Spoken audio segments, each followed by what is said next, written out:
Hello everyone, very good morning to all of you students. This is Assistant Professor Ishani Trivedi from LJ Institute of Engineering and Technology.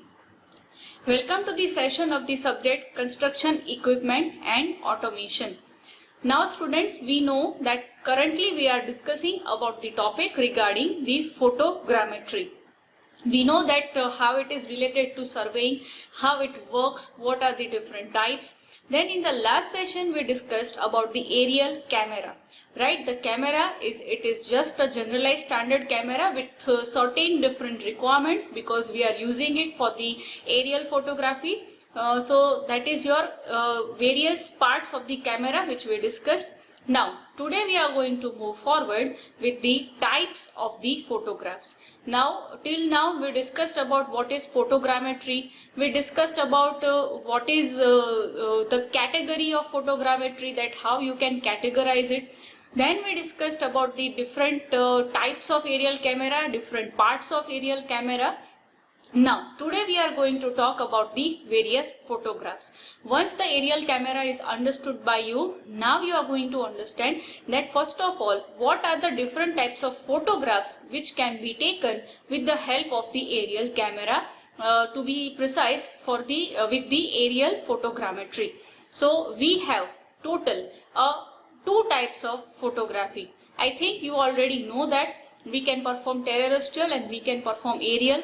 We can also have the photograph related to the space photogrammetry and the close range one. But for us the most important right now in our field is the terrestrial and the aerial photographs. So we have two different types. Now the terrestrial ones means the one which is taken on the ground. You can see over here in front of you the different total stations, theodolites, even 3D scanners, laser technology, all these things can be used for the purpose of carrying out the capturing of the terrestrial photographs.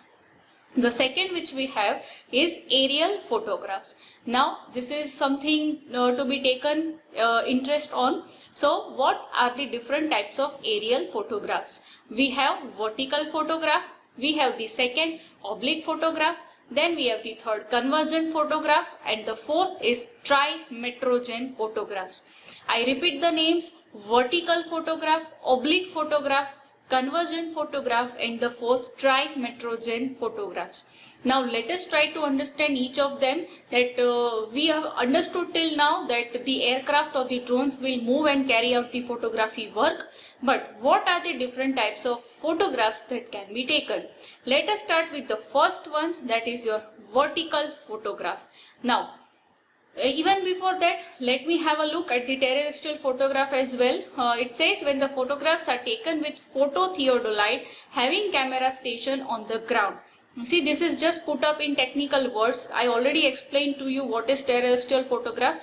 You just have to frame it into proper technical words. So it is mounted on the camera station which is on the ground, and the axis of the camera is horizontal or nearly horizontal.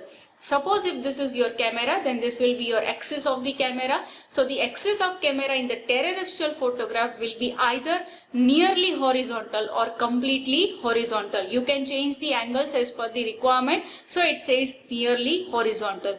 So they present the front view of an object. Right? You can see the front view of the object, the elevation of the object. This is generally used for surveying of small scale structures, for archaeological monuments, and for architectural structures as well, which is located on the ground. The next which we have is aerial photograph. Now the photographs which are taken in such a way that the axis of the camera, suppose if this is your camera, then your camera will be in this way, and your axis, the axis of the camera will be vertical. So the photographs taken with an aerial camera having camera station in air and the camera axis is vertical or nearly vertical, because as I said you can change the angles, then it is known as the aerial photograph. Now aerial photograph will be further divided. Now you can see the difference between the images. If you take it with the help of the ground, then you can see the elevation. And if you take it from the air, that is the aerial photograph, then you can see the top view of the particular place. Nearly vertical, here you can see that there is some angle of inclination, it is not properly vertical. So this is your example of a aerial photograph. Next, let us discuss about particularly the first two types of the aerial photograph, which is important for us, that is the vertical photographs and the oblique photographs. Now students, I want you to have a look at this picture over here. What can we understand from this picture? Let us first try to decipher from this image that what it is trying to tell us. Now we can see that we have the camera. This is the camera, aerial camera, which will be in the air. Next, which we can see is the camera lens, the axis, right? The axis of the camera, the imaginary line passing through the camera lens is your axis, and here is your camera lens. Now we can see that if your camera is placed properly vertical, right? If this is your area to be covered for taking the photograph, and if you are placing the camera lens exactly vertical above the ground level, then it becomes your vertical. So this will be the output of the image. The grid lines you can see, with the help of grid lines you will be able to understand. In real it will be different, but this is just to make you understand. Second we have is again, now this aerial camera which we can see that it is not properly vertical, it is slightly tilted. Can we see that? So the lens, right? So the axis, the camera lens and the optical axis or camera axis is slightly tilted. It's not properly vertical. Then if I want to say that if I have tilted the camera up to certain degrees, then it becomes your oblique photograph. So we have two different types of categories. We have vertical photograph and we have oblique photograph. Now oblique photograph will be classified again into two types. We will have low oblique photograph and we will have high oblique photograph. We can see the difference between these two, how with the low oblique even smaller area will be covered, and with the high oblique largest amount of area will be covered. So we can say that the smallest amount of area to be covered is in vertical photograph and the highest area will be covered in the high oblique photograph. So I think this is going to be very helpful for us. Now let us have a look at the specific technical terms and theories. So it is taken when the camera axis is vertical and the ground is perfectly flat. See now, second criteria came over here in the vertical photograph. The ground has to be perfectly flat. Next it says when the camera axis is vertical, the photo plane is parallel to the datum plane but aircraft tilts. So it says when the camera axis is properly vertical, the photograph will be like this. So it will be parallel to the datum plane, that is your reference plane or the ground plane, but the aircraft is going to tilt at some or the other angle, right? Because it is moving fast in the air and it is not even possible to keep it properly in flat position.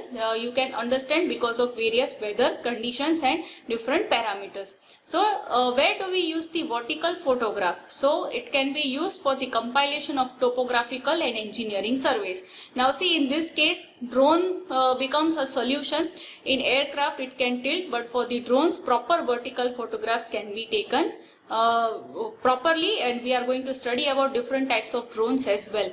Next is the oblique photograph. It is taken when the camera axis is inclined to the vertical, right? We can see over here it will be not properly vertical, it will be inclined. So it will be more than 3 degrees. More than 3 degrees, then such type of photograph is also called as tilted photograph, right? So here it says oblique photograph are of two types, low oblique and high oblique. Right, so if the angle of inclination is more, then it will be high oblique, and if it is low, then it is low oblique. So the oblique photograph which does not show the horizon, right, which does not show the horizon is low oblique to be in technical terms, and if it shows the horizon, then it is known as high oblique photograph.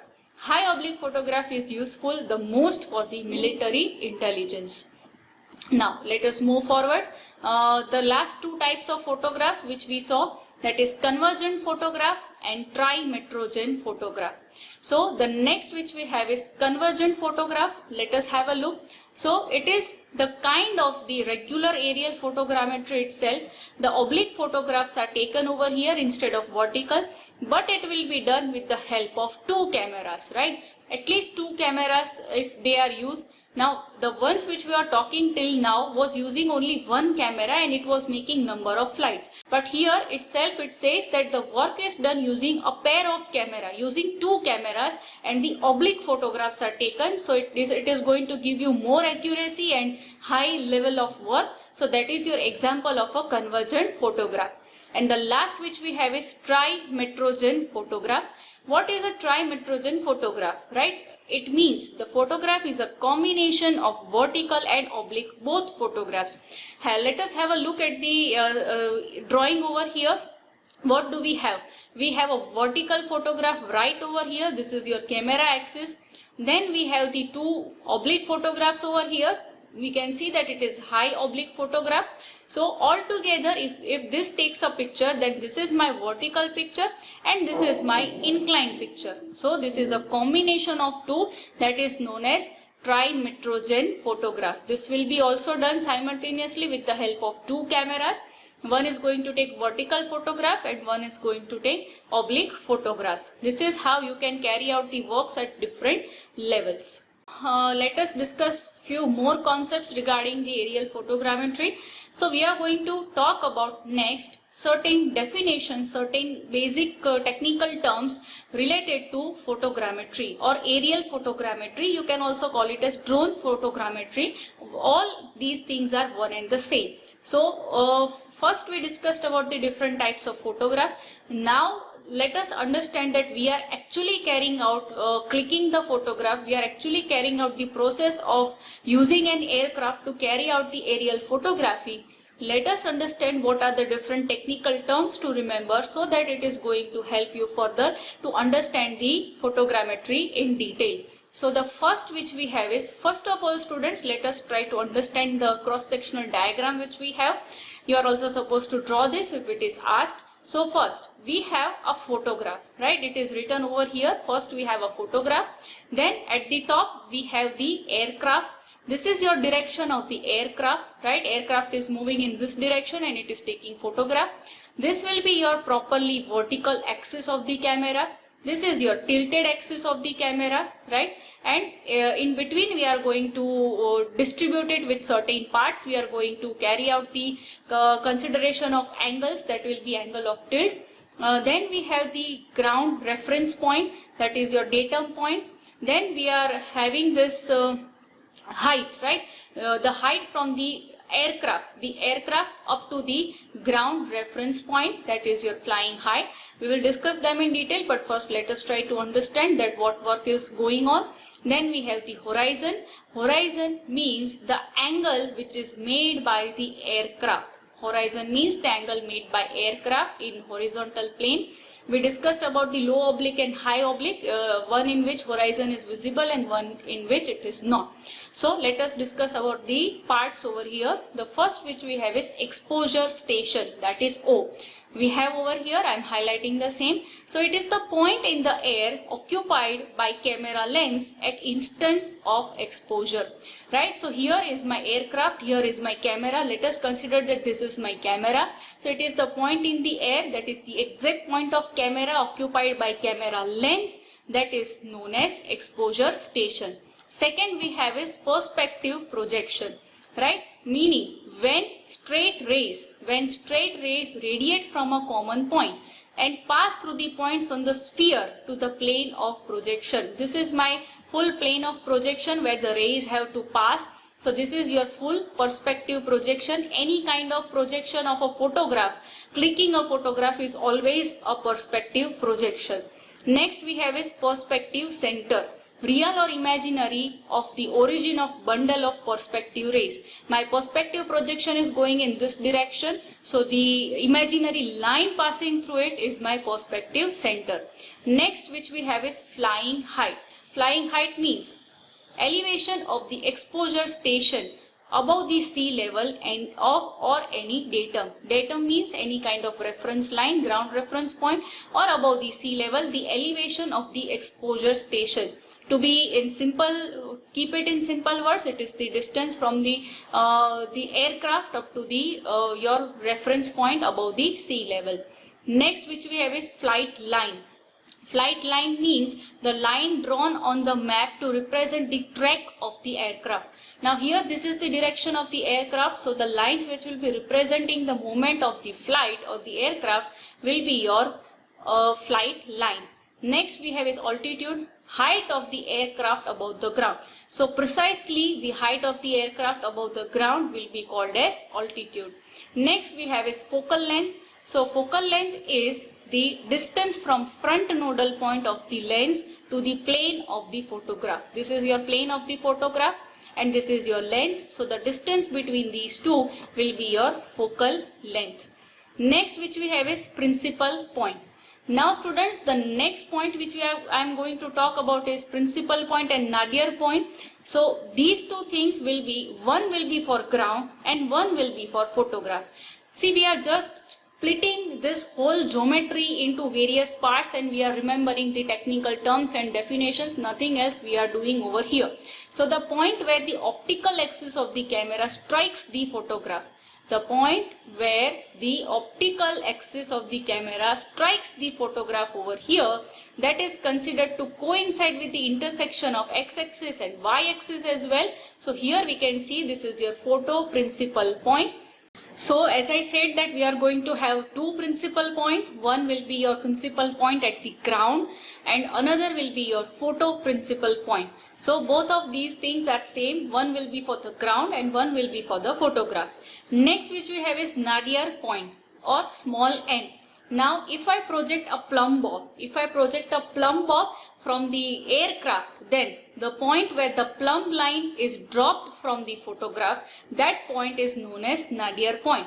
Let us locate over here. We have the nadir point, that is exactly the normal, considering it to be exactly the normal component, right? So if you project a plumb bob from the photograph, then over here the exactly vertical point at the bottom at the datum will be your ground nadir point. Similarly, we are going to have the photo nadir point as well. So if you are dropping a plumb bob, if you are projecting a properly vertical line from the aircraft, from the lens of the camera, then that point will be your photo nadir point. Next which we have is principal plane. So the plane passing through O, N and P. We can see this is your exposure station, then we have the ground nadir point and when we have the principal point. So the plane passing through this will be your principal plane. Next which we have is tilt. Tilt meaning the angle of tilt, right? So we have over here is the proper vertical point from the aircraft, from the camera lens. If we take the vertical photograph, and there will be some amount of tilt as always. So that particular angle, right, the angle which the optical axis makes with the plumb line with the normal line is known as your angle of tilt, that is small t. Next which we have is flight line. The line drawn on the map to represent the track of the aircraft, right? It will be in this direction, that is your flight line. Next which we have is swing, means the horizontal angle measured clockwise in the plane of the photograph from the positive y-axis to the photo nadir point. So here we have the photo nadir point over here, we have a small n. Then we are going to have the horizontal angle measured clockwise from the positive y-axis, over here, right, and the angle between the photo nadir point, this full angle will be called as angle of swing. Okay students, so I think you should go through this lecture a few more times and remember all the technical terms. These are the most important for the descriptive exam as well. So we will meet in next session students. Have a good day. Thank you.